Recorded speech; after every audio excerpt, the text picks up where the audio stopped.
നമസ്കാരം. Doctor Sreedeepan, the neurologist. നിങ്ങൾക്കറിയാമോ, ഈ സ്ട്രോക്ക് ബാധിച്ചിട്ടുള്ള ബഹുഭൂരിപക്ഷം ആളുകളും കറക്റ്റ് സമയത്ത് ആശുപത്രിയിൽ എത്തുന്നില്ല. അതുകൊണ്ട് തന്നെ അവർക്ക് ലഭിക്കേണ്ട എമർജൻസി ട്രീറ്റ്മെൻറ്റുകളൊന്നും തന്നെ കിട്ടുന്നുമില്ല. ഇതിന് മെയിനായിട്ട് 3 കാര്യങ്ങളാണ് ഉള്ളത്. ഒന്നാമത്തെ കാര്യമാണ് നമ്മുടെ ഈ സ്ട്രോക്ക് എന്ന രോഗത്തെക്കുറിച്ച് തന്നെ അറിവില്ലായ്മ. അപ്പോൾ എന്താണ് സ്ട്രോക്കിൻ്റെ രോഗലക്ഷണം? അതാണ് പ്രധാനപ്പെട്ടത്. ബി ഫാസ്റ്റ്, അതായത് പെട്ടെന്നുണ്ടായ ബാലൻസിൻ്റെ പ്രശ്നം, കാഴ്ചയുടെ പ്രശ്നം, മുഖത്തിൻ്റെ കോടൽ, പിന്നെയുള്ളത് കൈകാൽ തളർച്ച, സംസാരത്തിലെ വേരിയേഷൻ. ഇവ ഉണ്ടെങ്കിൽ സമയബന്ധിതമായി ചികിത്സ ഉറപ്പാക്കണം. ഓക്കെ. ഇനി ഈ രോഗലക്ഷണങ്ങൾ ചിലപ്പോൾ വളരെ മൈൽഡായിട്ടായിരിക്കും, ചെറുതായിട്ടായിരിക്കും ഉണ്ടാവുക.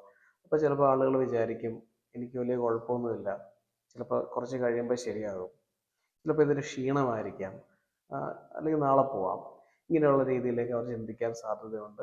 ചെറിയ രീതിയിലാണ് വരുന്നതെങ്കിൽ. ഏത് ചെറിയ രീതിയിലാണ് വരുന്നതെങ്കിലും അത് ചികിത്സിക്കേണ്ടത് വളരെയധികം എമർജൻസിയോടുകൂടിയാണ് എന്നുള്ള ആ ഒരു അറിവില്ലായ്മയും കറക്റ്റ് സമയത്ത് ആശുപത്രിയിലേക്ക് എത്തുന്നതിന് തടസ്സമായിട്ട് നിൽക്കുന്നുണ്ട്. ഇനിയാണ് സാമൂഹിക, സാമ്പത്തിക, സാംസ്കാരികമായ ചില കാര്യങ്ങൾ. സാമൂഹികമായിട്ടുള്ള കാര്യങ്ങൾ പറയുകയാണെങ്കിൽ ഇപ്പോൾ സ്ത്രീകൾ ഒറ്റയ്ക്ക് താമസിക്കുന്നു. അങ്ങനെയുള്ള കേസുകളിൽ പല സ്റ്റഡീസ് പ്രകാരം അവർക്ക് താമസിച്ചാണ് ചികിത്സ ലഭിക്കുന്നത്.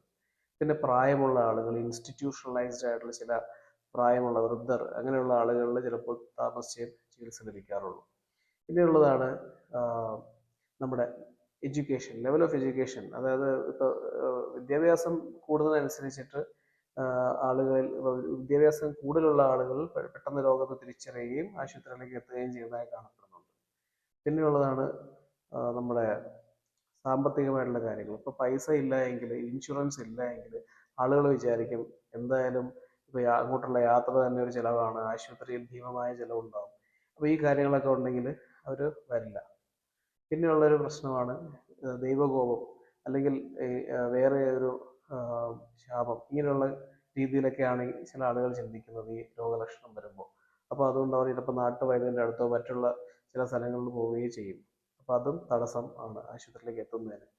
ഇനിയാണ് നമ്മുടെ ഹെൽത്ത് കെയറിലുള്ള ചില പ്രതിസന്ധികൾ. അതായത് ഇപ്പം പെട്ടെന്ന് തന്നെ എമർജൻസി നമ്പറേക്ക് കോണ്ടാക്ട് ചെയ്യാൻ പറ്റാത്തൊരവസ്ഥ. 2, ആംബുലൻസിൻ്റെ നെറ്റ്വർക്കിങ്ങിൻ്റെ തടസ്സം കാരണം കൊണ്ട് കറക്റ്റ് സമയത്ത് ആംബുലൻസിന് എത്താൻ പറ്റാത്ത അവസ്ഥ. പിന്നെയുള്ളത് ആശുപത്രിയിലെ തിരക്ക്, ഭയങ്കരമായ തിരക്ക്, അതുകൊണ്ട് തന്നെ അവർ ആ കാഷ്വാലിറ്റി സ്റ്റക്കായി പോകുന്ന അവസ്ഥ. ഇങ്ങനെയുള്ള ചില പ്രശ്നങ്ങളൊക്കെ കാരണമാണ് കറക്റ്റ് സമയത്ത് ചികിത്സ ലഭിക്കാൻ പറ്റാത്തത്. നന്ദി.